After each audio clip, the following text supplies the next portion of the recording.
할렐루야. 오늘 저희들 함께 읽으신 고린도전서 11장 23절에서 26절의 말씀으로 오늘 종교개혁주의, 교회개혁, 올바르게 집행되는 성찬 예전이라는 제목으로 오늘 함께 은혜를 나누도록 하겠습니다.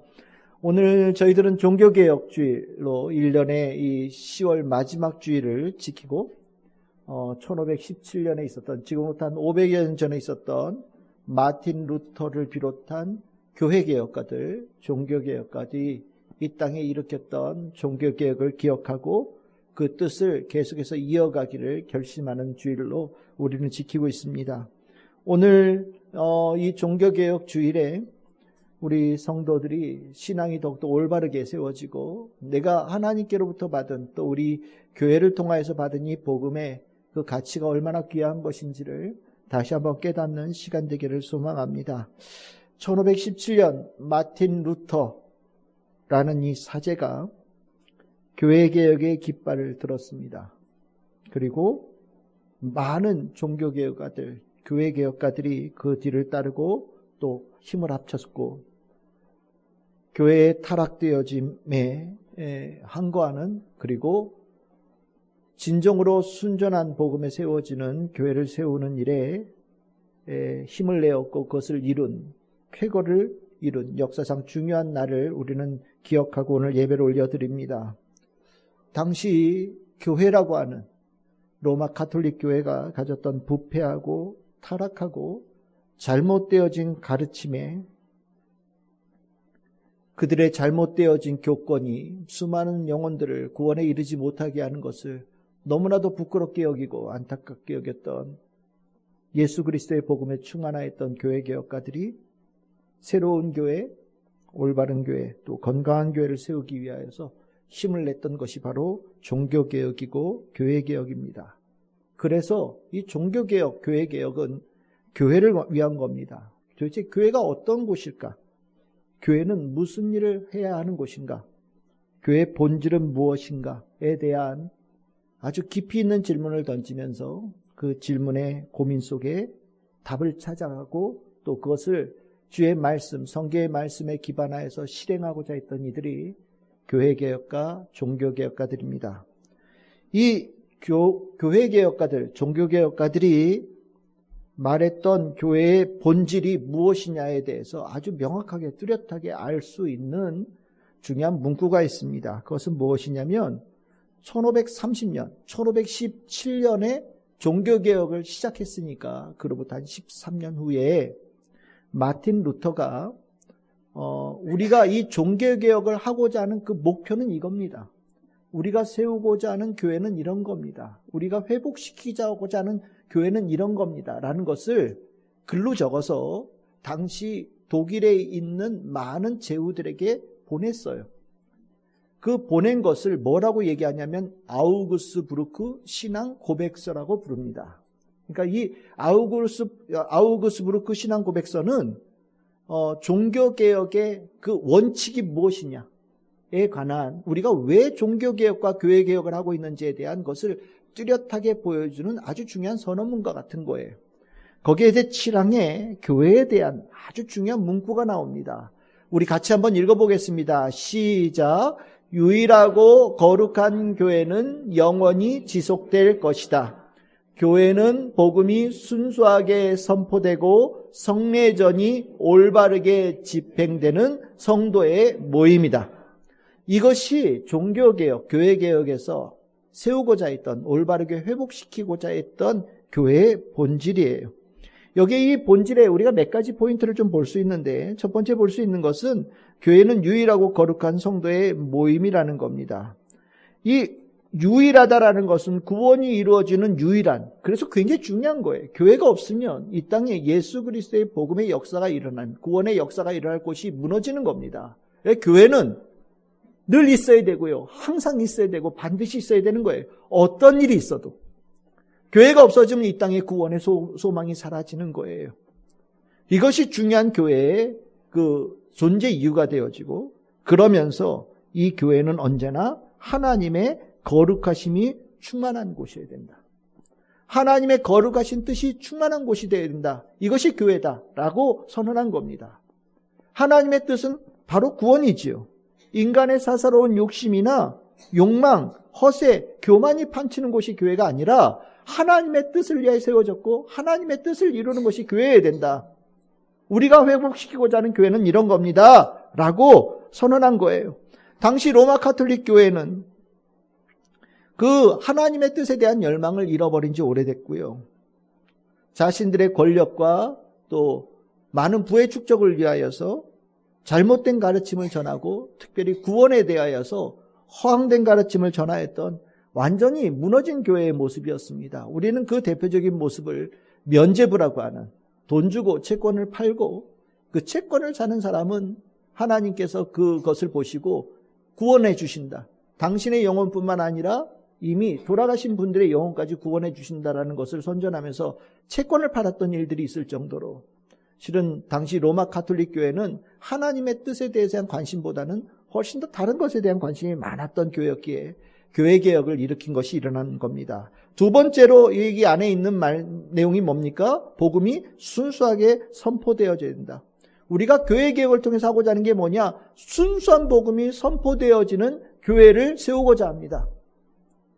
이것을 이 마틴 루터가 선언한 거예요. 여러분들이 순수한 복음이라는 게 뭡니까? 여러분들 예수 그리스도의 말씀 그 자체가 전해져야 되는 거예요. 이런저런 다른 소리가 아니라 교회에서는 예수 그리스도의 복음을 전하는 곳이 교회에 된다는 겁니다. 순수한 복음, 예수 그리스도의 그 말씀. 우리가 예수님에 대한 설교를 실은 요즘도 많이 문제들을 얘기하거든요. 제가 몇 주 전에 외부에 나가서 설교를 하고 왔었는데 거기에 그 모임을 이끌어가는 분이 저 장신대에서 신약학 교수로 계셨던 소기천 교수님이 이끄시는 모임이에요. 근데 그 모임에서 그 교수님이 학생들에게 숙제를 이제 학교 다니면서 숙제를 내주셨는데 그게 뭐냐면 담임 목사님이 주일날 설교 시간에 예수님, 하나님이라는 단어를 몇 번이나 언급하는지 체크해서 오거라. 이거를 그 교수님은 예수 지수라고 이제 부르시던데 그분이 하시는 말씀이에요. 요즘에 예수님의 비유로 설교를 하는데 예수님 한 번도 얘기 안 하고 설교하는 사람들이 있더라. 그게 무슨 설교냐? 성경의 말씀을 읽고서 설교하는데 어떻게 하나님, 예수님 한 번도 언급 안 하고 설교를 할 수가 있냐? 근데 그런 일이 너무 많이 일어났다는 거예요. 요즘에 일어나고 있는 모습인데 이때에도 똑같은 모습이 일어났던 겁니다. 하나님, 예수님에 대한 언급 없이 다른 소리 하는 거예요. 그냥 웃긴 소리 하고 재밌는 소리 하고 세상의 상식 얘기하고 요즘 세상이 어떻게 돌아가는지 아십니까? 뭐 이런 얘기하면서 그 얘기로 그냥 설교가 일관되어지는 거예요. 그런 일들이 로마 가톨릭 교회에서도 있었다라는 거예요. 그게 왜 문제가 되느냐? 예수 없으면 아무것도 아니에요. 예수의 복음 없으면 교회는 아무것도 아닌 겁니다. 예수보다 더 큰 이름이 어디 있습니까? 예수보다 더 귀한 말씀이 어디 있어요? 예수의 말씀 전하는 것도 시간이 모자른데 무슨 다른 소리 할 게 뭐가 있겠어요? 마틴 루터가 당시 교회에서 예수님 사라지고 복음 사라진 것을 정말 안타깝게 여기면서 저는 순수한 복음이 전해지는 교회에 세우고자 합니다. 힘을 합하여 주세요 라고 교회 개혁을 일으킨 겁니다. 세 번째로 나온 얘기가 뭡니까? 성례전이 올바르게 집행되어져야 된다라고 얘기합니다. 성례전 그러면 좀 어색하시죠? 성례전이라는 단어는 여러분들 하나님께서 주신 은혜를 우리가 이렇게 내려받는 것을 성례전이라고 그래요. 하나님께서 우리를 돌보시고 하나님께서 내 삶에 은혜를 베푸시고 하나님께서 내 삶에 함께 하시는 것을 우리가 체험하고 그것을 우리가 알아갈 수 있도록 눈에 보이는 어떤 예식으로 그것을 이렇게 시각화시키는 것 그리고 절차화시키는 것을 성례전이라고 해요. 우리가 반대로 하나님께 올려드리는 걸 뭐라고 얘기합니까? 우린 예배라고 하죠. 우리가 하나님께 예배를 올려드려요. 그러면 우리가 이 성례전의 자리에서는 하나님께서 성례전을 통하여서 하나님께서 우리에게 하나님의 은혜를 내려주시는 거예요. 그래서 이 성례전은 눈에 보이는 복음이다라고도 얘기를 합니다. 우리가 이 성례전, 이 성례전을 통하여서 하나님의 뜻을 이해하는 거예요. 성례전을 통하여서 하나님께서 어떤 뜻을 가지고 있는지를 다시 되새기는 거예요. 성례전을 집행하시면서 내가 구원받은 것이 무엇인지, 내가 구원받은 자로 어떻게 살아가야 되는 것인지, 내가 하나님의 사람으로 어떻게 살아가야 되는 것인지를 내가 이렇게 다시 한번 깊이 심령에 채우는 겁니다. 당시에 로마 가톨릭 교회는 7개의 성례전을 집행했었어요. 여기 보시면 7개가 나오죠. 7개의 세례성사. 우리 세례식 있죠? 세례 성례전이에요. 두 번째는 견진성사라는 게 뭐냐면, 보통 이제 아이들, 이 유럽의 국가는 어릴 때부터, 태어날 때부터 이제 기독교인이 되니까, 이제 애들이 7살에서 12살 정도 됐을 때 교회에서 성경을 가르치는 거예요. 그리고 앞으로 하나님의 자녀답게 살아가야 된다는 것을 이렇게 가르치고 그들이 그렇게 살겠다라고 다짐하는 것, 이걸 견진성사라고 해요. 세 번째가 뭐냐? 우리 성찬하죠? 성찬시, 이것도 성례전이에요. 그리고 성예전, 거룩한 예전이라는 뜻입니다. 그리고 이제 고해성사, 캐톨릭 성당 가면 고해성사하죠. 내가 죄가 이런 거 졌어요. 그러면 죄를 고백하면 이제 신부님이 이렇게 사심에 선포를 하죠. 그 5번째는 병자성사라고 하는데, 이게 이제 생명이 다 돼가요. 이제 죽음을 임종할 때 가까우는 것 같아요. 그래서 이제 그때에 가서 하나님께서, 아버지께서 이 자녀를 이렇게 이끌어 가시고, 나도 아버지에게로 가는 그 길을 가겠습니다라고 하는 인생의 마지막에 자례를 하는 것을 우리가 병자성사라고 얘기를 해요. 6번째는 성품선사는 그냥 우리로 따지면 이제 그들에겐 신부죠. 이제 내가 사제로 하나님 앞에 헌신하겠습니다 라고 하는 사람들을 위해서 하는 성사가 있고요. 7번째는 혼인성사가 있어요. 우리 결혼식 하는 거. 그러니까 이걸 쭉 보시면 하나님의 사람으로 태어나서 하나님의 사람으로 죽는 그 모든 순간, 중요한 대목마다 하나님께서 내 삶을 이끌어 가십니다라는 것을 거룩한 예전을 통하여서 표현하고 그것을 내가 고백하는 그런 과정을 갖는 거예요.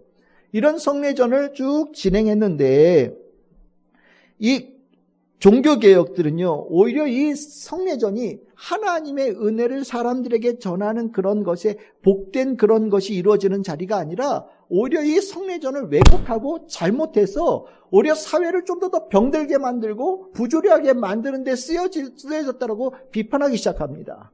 이제 오늘 그 얘기를 조금 이따 더 할 텐데, 그래서 이제 이 성례전에서 종교개혁가들은 성경에 나오지 않는 것은 빼자, 성경에 나오지 않는 것은 다 빼자고 그래서 여러분들 회색으로 되어 있는 거 5가지는 우리 개신교에서는 성례전으로 이행하지 않아요. 딱 2개만 남아있죠. 뭡니까? 세례하고 그 다음에 성찬. 이것을 우리가 기독교의 신앙을 우리가 교회 안에서 거룩한 예전으로, 성례전으로 집행을 합니다. 이 2가지의 성례전을 통하여서 우리 성도들은 세례를 받을 때 내가 하나님의 사람으로 살겠습니다 라는 결단으로 새롭게 태어납니다 라는 것을, 구원받은 자의 그 감격을 우리가 결단하고 또 그 은혜를 받는 자리가 되어지고, 우리 이제 세례는 우리 한 번 받지만 우리 성찬은 이제 더 많이 자주 하잖아요. 구원받은 자로서 이제 성찬을 받을 때에는 하나님께서 이 성찬을 통해서 주시는 은혜를 모든 성도들 누리면서 하나님 안에 거룩한 언약받은 백성으로서 내가 죽을 때까지, 주님께서 우리를 부르실 때까지, 주님께서 오실 때까지 주의 뜻을 끝까지 따라가는 자로 살겠습니다라고 결단하고, 하나님께서는 그런 사람을 사랑의 언약으로 축복하시는 그런 이제 예식이 되는 거죠. 굉장히 중요한 거예요. 이 성례전이 실은 우리가 가지고 있는 수많은 아픔들과 부조리들을 성례전을 통해서 하나님께서 우리를 돌봐주시고 구원의 은총을 주시는 거거든요. 성례전 굉장히 중요한 거예요. 실은 세상에 만들어 있는 수많은 것들, 아픈 것들, 못난 것들, 괴로운 것들, 부패한 것들, 누가 그것을 해결할 수 있습니까? 하나님밖에 없어요. 하나님께서 우리들의 삶을 그렇게 돌보시고 이끌어 가신다라는 것을 성례전을 통해서 우리에게 증거해 주시는 거예요. 그래서 우리는 그 성례전에 참여하면서, 맞아, 하나님이 내 아버지 되셔, 맞아, 나는 예수의 그리스도의 복음으로 구원받은 자야 라는 제 확신을 가지면서 이 세상을 나갈 때 힘있게 나아가는 자로 거듭나는 그런 은혜를 받는 겁니다. 이 굉장히 중요한 성례전이 잘못되어져 있었고, 실은 이 종교개혁가들, 교회개혁가들은 교회 새로 세워서 이 성례전을 제대로 집행하는, 올바르게 집행하는 교회를 세우겠습니다 라고 선언하면서 도와달라고 부탁을 합니다. 그 가운데 오늘 제가 여러분들하고 나누고자 하는 얘기가 뭐냐? 바로 성찬에 관한 부분이에요. 성례전 중에서 세례는 한 번 받잖아요. 세례는 다 똑같단 말이죠. 물에 들어갔다 나오든지 아니면 물로 적심을 받든지 다 똑같아요. 근데 성찬은 좀 다르단 말이에요. 성찬은 훨씬 더 자주 하는 데다가 이 성찬이 나중에 심각한 문제를 만든다고 봤어요.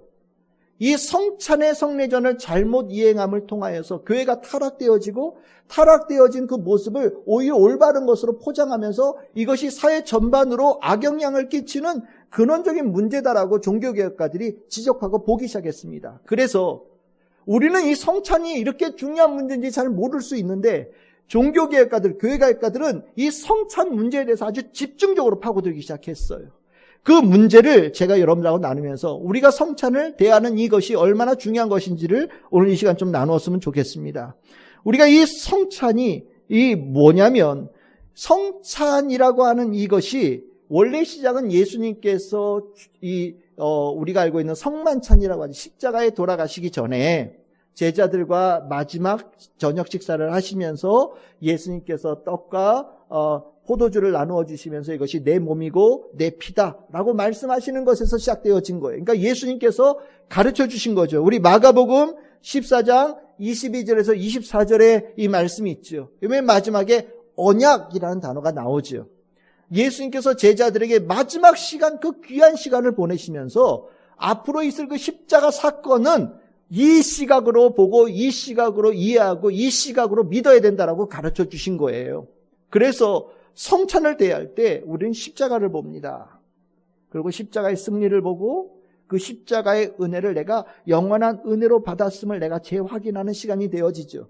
굉장히 중요한 거예요. 예수님께서 우리에게 보여주신 굉장히 중요한 예식이 되어지기 때문에 그래서 이 예식이 초대교회에 연결되어져서 강조되기 시작하는데 오늘 읽었던 본문 고린도전서 11장 23절에서 26절 이제 사도 바울이 성찬 예식이 교회에 얼마나 중요한지를 다시 한번 가르치는 말씀이 되어지죠. 오늘 이제 여기 말씀에 앞에까지는 말씀이 거의 같고요. 제일 끝에 뭐라고 나옵니까? 너희가 이 떡을 먹으며 이 잔을 마실 때마다 반복되어지는 거죠. 반복되어질 때마다 주의 죽으심을 너희들이 기억해야 된다. 너희들이 예수 그리스도의 죽으심으로 구원받았음을 기억해야 되고 또한 이것이 언제까지 되어졌냐? 주님께서 다시 오시는 그날을 바라보는 내가 오늘 이 성찬을 대하면서 예수님께서 재림주로 다시 오는 그날을 기대하며 그날을 소망하는 믿음을 굳건하게 하는 것으로 너희들이 이 성찬을 대해야 된다라고 바울이 가르쳐줬어요. 성찬은요 단순히 예수님께서 죽으셨다라는 의미만 있는 게 아니에요. 예수님의 죽으심으로 구원의 은혜를 받은 이들이 하나님 나라를 바라보면서 믿음으로 살아가는 예수 그리스도의 복음에 구원받은 자로 살아가는 굳건한 결단의 확신을 갖게 해주시는 은총을 받는 자리예요. 그래서 이 성찬이 현재, 미래, 과거가 다 연결되어지는 하나님의 뜻이 온전하게 이루어지고 그것을 믿게 되어지는 과정을 이 성찬 속에 있는 겁니다. 성찬 이렇게 초대교회부터 중요하게 여겨졌어요. 그러다 보니까 성찬이 이렇게 중요하다 보니까 성찬의 절차에 대해서 많은 관심을 갖기 시작했단 말이죠. 그 관심을 갖는데 몇 가지 논제가 생기기 시작했어요. 그게 뭐냐면 우리가 떡과 포도주를 마시는데 떡을 먹고 포도주를 마시는데 이게 우리가 먹을 때 어떻게 이 안에서 무슨 일이 일어나길래 그런 역사가 일어나느냐. 우리가 이 먹을 때 먹는다라는 것이 도대체 어떤 의미냐에 대해서 아주 깊은 논쟁이 일어났어요. 여기에 두 가지의 중요한 대립적인 주장이 있었습니다. 하나는 상징이라는 거예요. 예수님께서 십자가에 달리신 그 사건을 상징하고 구원받은 것에는 상징이다라는 상징의 의미를 얘기하는 분들이 있었고 또 하나는 뭐냐면 실제하는 거다.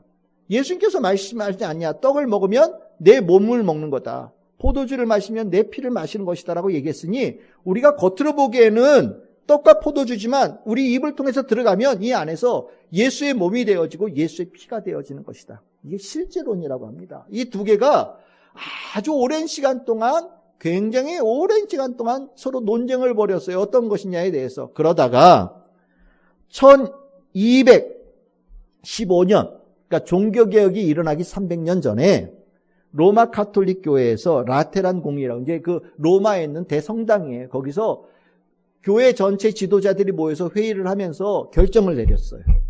뭐냐면 성찬에 대해서 예수 그리스도의 몸과 피를 마시는 것은 우리 안에 들어와서 실질적인 예수의 몸과 피가 되어진다.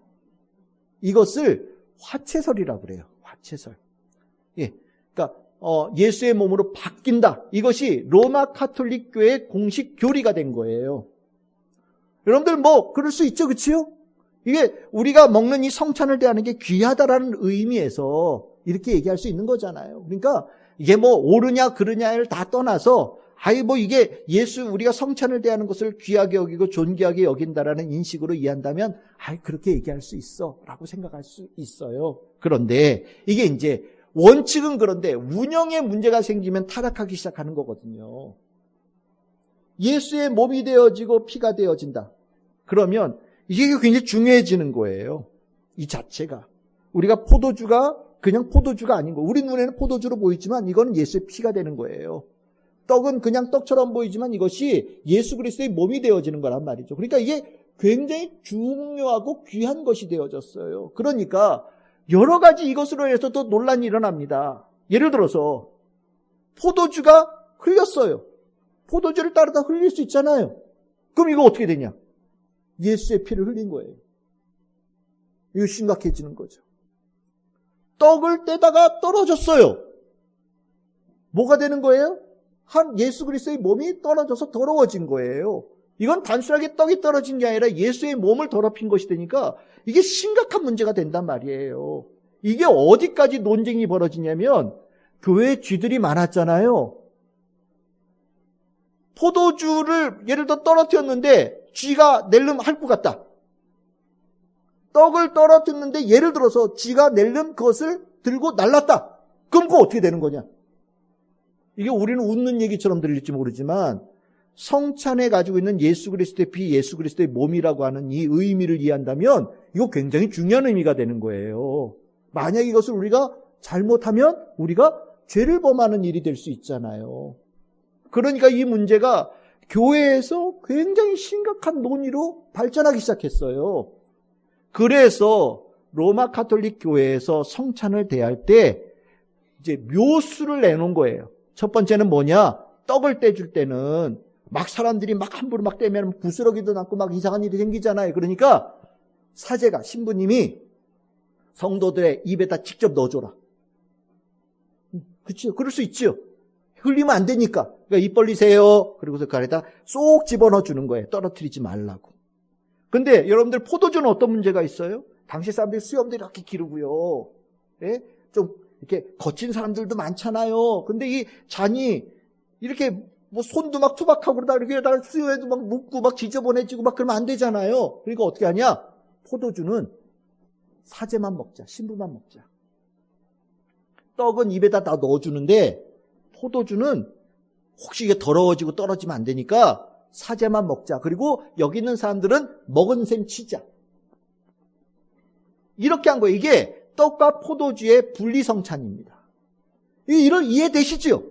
이럴 수 있어. 이럴 수 있어. 이것도 다 이해할 수 있어요. 그런데 이게 문제가 생기기 시작해요. 뭐냐면 예수 그리스도의 피가 흐르는 사람과 예수 그리스도의 피가 흐르지 않는 사람이 구분되기 시작하고요. 예수 그리스도의 피가 흐르는 사람은 높은 사람, 예수 그리스도의 피가 흐르지 않는 사람은 낮은 사람. 이게 뭐예요? 계급이 되기 시작한 거예요. 원래는 그런 뜻이 아니었는데 사제만 예수 그리스도의 피라고 하는 포도주의 성찬을 대하다 보니 사제 계급은 이렇게 높아지고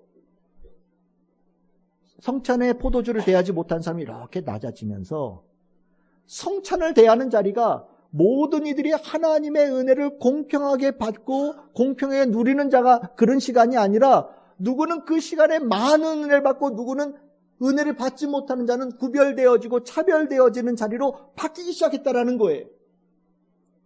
이것이 사회에 영향을 주기 시작하면서 어떤 일이 생기느냐? 여러분들 사회 계급이 생기기 시작하는 거예요. 교인들 사이에서도 누군 높은 사람, 누군 낮은 사람. 교회 안에 모였는데 누구는 귀족이라고 좋은 자리에 앉고 누구는 평민이라고 저 뒤에 앉고 돈 많이 내는 사람들은 의자에 앉고 아닌 사람들은 입석이고 여러분들 이 미사, 여러분들 미사라고 하잖아요. 성당에서는 이 미사가 성례전을 지팡하는 걸 미사라고 그러거든요.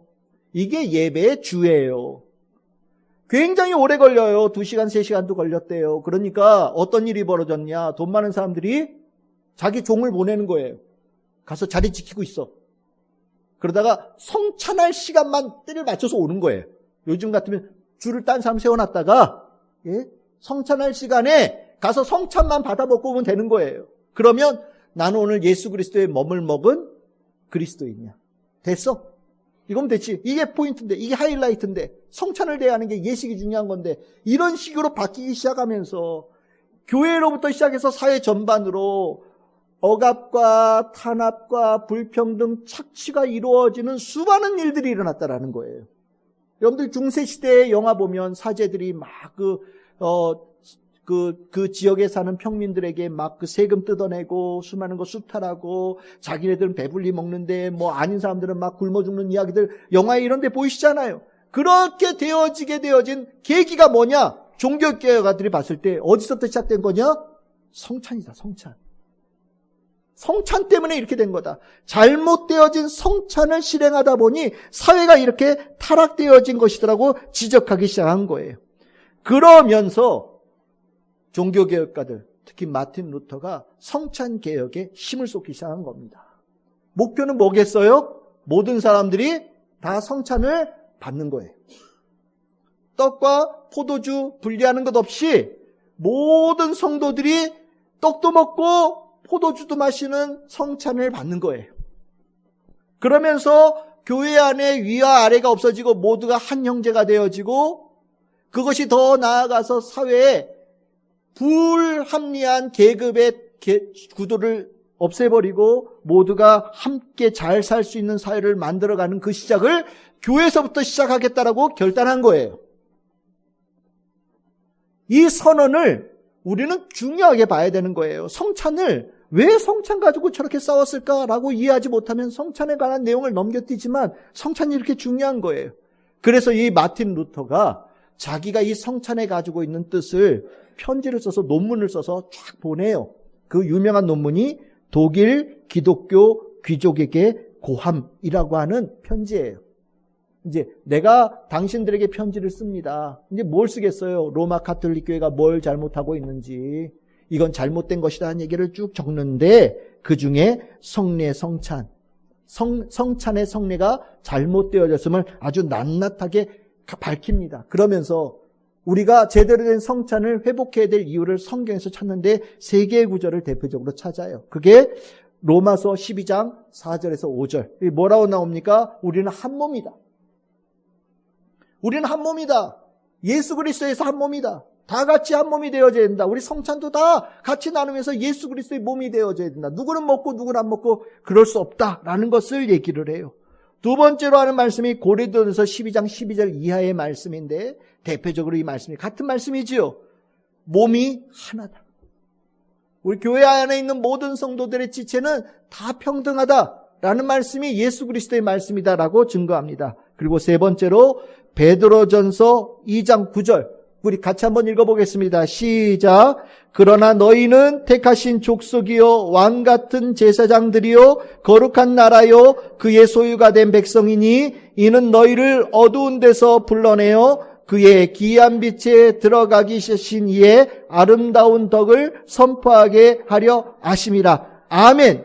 오늘 이 말씀에서 우리는 유명한 이 마틴 루터가 주장했던 그 구호가 나오죠. 만인 제사장론. 이게 무슨 의미예요? 로마 카톨릭에서는 특별 제사장론이라는 것을 얘기했어요. 특별하다. 그래서 뭐 한다고요? 성찬 중에 포도주는 특별한 사제만 마신다. 이게 특별 제사장론이에요. 그런데 마틴 루터는 아니다. 모든 사람들이 다 귀하다. 그래서 내세운 게 만인 제사장론이에요.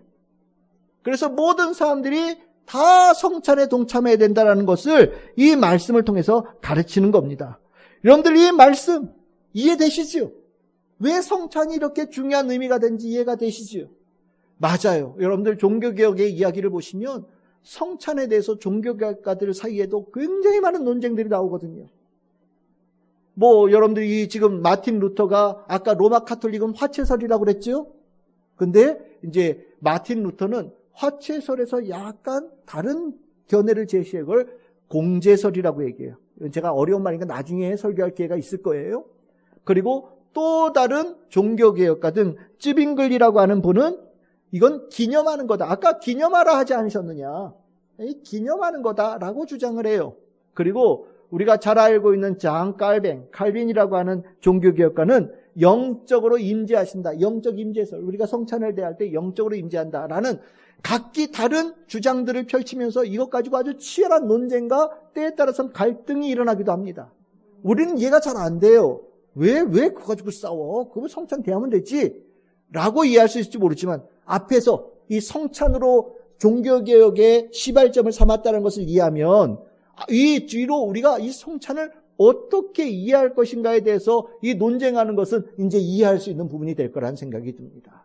다음번에 제가 이 성찬의 이 각기 좀 다른 의견에 대한 부분들을 여러분들에게 설명할 기회가 있을 거라고 생각하고 오늘 저는 여기서 이 정도에서 넘어가겠습니다.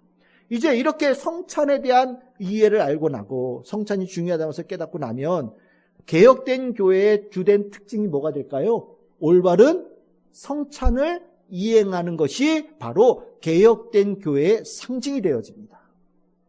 개신교회는 올바르게 성례전을 집행한다. 세례도 그렇고 성찬도 그렇고 이것이 개혁교회의 중요한 특징이 되어져요. 그래서 이 특징이 이제 전통으로 쭉 이어져 와서 지금 이제 마틴 루터의 종교개혁을 쭉 이어받아서 가고 있는 것을 우리가 이제 종파로 루터교라고 하거든요. 루터교는 예배가 조금 독특해요. 예배가 두 개로 나누어져 있어요. 하나는 말씀 예전, 지금처럼 설교가 중심인 이 설교, 예배가 있고요. 또 하나는 성례 예전이 따로 있어요. 그래서 매 예배마다, 매 주일 예배마다 성찬해요. 매 주일 예배마다. 그것이 너무너무 중요하다라는 마틴 루터의 뜻을 따랐기 때문이에요. 그런데 이게 성찬이, 이제 우리 교회는 작으니까 성찬을 매주 해도 실은 상관이 없는데, 큰 교회는 이게 좀 다른 문제란 말이죠. 교회가 커지기 시작했잖아요. 그러니까 매주 성찬하는 게 굉장히 어려워졌어요. 그리고 성찬을 할 때 돈이 너무 많이 들어서 성찬을 대하기가 어려웠다고 얘기합니다. 그래서 성찬이, 이 중요한 성찬이 점점 여러 가지 이유로 줄어들기 시작했어요. 대표적으로 깔벤 같은 경우만 하더라도 제네바시에 있는 교회에 매주 성찬하기를 원했어요. 근데 제네바시에 있는 시의회에서 돈 너무 많이 들어서 못해요. 어떻게 매주 성찬을 합니까? 돈 너무 많이 들어서 안 돼요. 그래서 깔뱅이 하고 싶었는데 못했다고 얘기를 해요. 그래서 그냥 권면만, 이건 꼭 중요한 거니까 할 수 있는 한 최대한 많이 해라 라고 권면하는 정도로 끝내거든요. 이제 이 전통이 장로교회에 이어와서, 장로교회에서는 아마 여러분들 장로교회 다른 교회 다니셨던 분들은 1년에 한 3차례 4차례 정도 어떤 특별 공고를 하고 이번에 우리 몇 주 후에 성찬하겠습니다라고 공고를 하고 성찬을 준비합니다. 성찬을 하죠. 근데 이제 이 성찬의 중요함을 이제 중요한데 잘 이행되지 않는 것을 안타깝게 여겼던 미국 교회는 좀 달라요. 미국 교회는 매달 첫째 주를 공식적으로 성찬을 합니다. 매달 첫째 주 성찬을 해요. 저희 교회 같은 경우도 이제 매달 첫째 주에 성찬을 하죠. 어떻게 보면 제가 볼 때는 1년에 3-4차례 성찬하는 것보다 좀 더 많은 횟수로 성찬을 했으면 좋겠다는 생각이 있어서 매달 첫째 주에 성찬을 하는 거예요. 저도 더 자주 하고 싶어요. 예를 들어 부활절에도 하고, 추수감사절에도 하고, 성탄절에도 하고, 정말 더 많이 하고 싶어요. 우리 새해를 시작하는 신년 예배 때도 하고. 근데 성찬을 준비하는 분들이 힘들대요. 그래서 제가 그냥 1년에 12차례 성찬하는 정도로 가고 있어요. 근데 여러분들 분명히 아셔야 돼요. 성찬 굉장히 귀한 거예요. 성찬을 통해서 하나님께서 주시는 은혜가 있어요. 성례전은 할 때마다 하나님께서 위에서 내려주시는 은혜가 있는 자리거든요. 말로 설명하고 읽는 거하고 다른 차원으로 눈으로 보고 내가 먹고 마심을 통해서 내 심령으로 채워지는 이 특별한 감각이 있어요. 그 은혜를 우리가 풍성하게 누릴 수 있으면 저는 너무 좋겠다라는 생각이 듭니다. 다음번에 오늘 설교 들었으니 우리 교회에서도 목사님 우리 성찬을 더 자주 하시죠 라고 저한테 얘기해주고 또 그 일에 제가 같이 힘을 합하겠습니다 라고 말씀할 수 있는 우리가 교회가 되기를 바라요. 이렇게 성찬이 중요한 겁니다. 그러면 성찬이 이제 중요한 걸 알았어요. 그러면 성찬 중요하니까 또 뭐가 있겠어요? 정말 조심해야 되는 부분들도 있단 말이죠.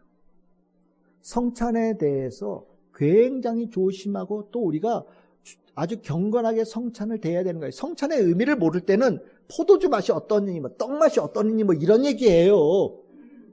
예? 오늘은 포도주가 좀 셌어. 이런 얘기 한단 말이죠. 근데 그거는 성찬의 의미를 모를 때 하는 소리예요. 그건 중학생들이나 하는 소리예요. 성찬의 의미를 알면 그 안에 있는 영적인 그 은혜를 내가 느끼고 감사하고 감격하는 자리가 되어진단 말이죠. 그래서 사도 바울은요, 성찬에 대해서 주의할 점에 대해서 고린도전서 11장 27절에서 28절에 이렇게 말합니다. 누구든지 한 사람도 예 없어요. 주의 떡이나 잔을 합당하게 먹고 마시는 자는 주의 몸과 피에 대하여 죄를 짓는 것이니라. 합당하지 않게 그 성찬을 대하는 자는 죄 짓는 거다. 그러니까 너희들 잘해야 된다. 죄 지은 자로서 성찬을 대하는 것도 조심해야 되고 성찬을 대할 때 정말 성찬을 대한 준비를 꼭 가져야 된다라고 가르쳐요. 그리고 자기를 살핀 후에 성찬 대해라. 회개하면요, 회개하고 잘못된 것에 대한 유침이 있고 오늘 성찬을 통해서 하나님의 사람으로 다시 더 올바르게 살겠습니다. 결단을 가지고 성찬을 대해야지.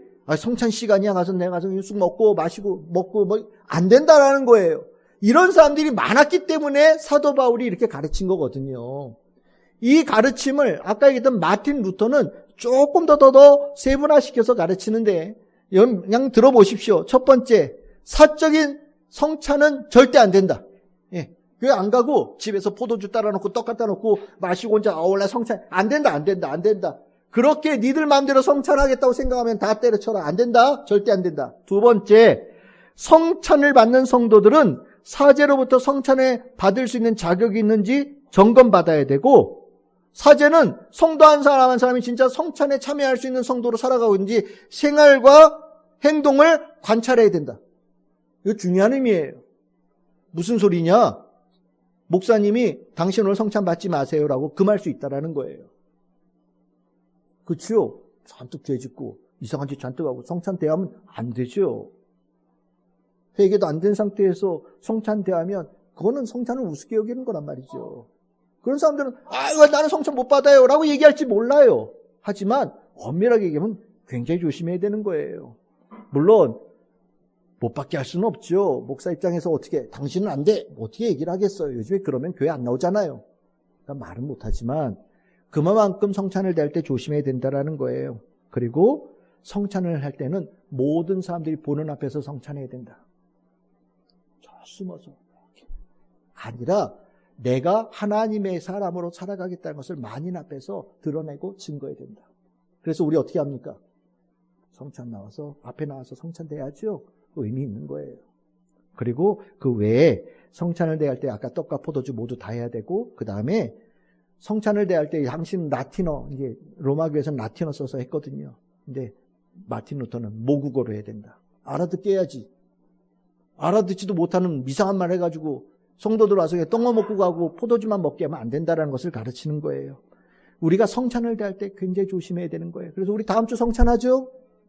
성찬 준비하고 오셔야 돼요. 그리고 성찬을 대하기 전에 우리 내 안에 회개해야 돼요. 그리고 성찬을 통해서 내가 그리스도의 사람으로 온전하게 살아가겠다는 것을 재다짐을 해야 되는 거예요. 이제 오늘 말씀을 좀 정리하겠습니다. 오늘 종교개혁주일, 종교개혁에 대해서 우리 매년 이렇게 말씀을 전해오고 나니까 정말 이제 많이 말씀을 나누었어요. 근데 오늘 그 중에 이제 성찬을 말씀을 나누었는데 여러분들이 성찬에 대한 이제 올바른 이해가 개혁되어진 교회의 중요한 특징이라는 것을 머릿속에 꼭 염두에 두셔야 돼요. 그리고 성찬을 대하는 마음 자세들도 개혁되어진 교회, 개신교회 성도들은 달라야 됩니다. 그래야 성찬을 통해서 주시는 하나님의 은혜를 풍성하게 받을 수 있어요. 저는 우리 참 즐거운 성도들이 이 성례전을 통해 심령이 더 새로워져서 성찬을 대할 때 더 깊은 감동으로, 더 깊은 감격으로, 더 풍성한 하나님의 은혜를 누리면서 여러분들이 이 성찬에 하나님의 뜻이 있다고 했잖아요.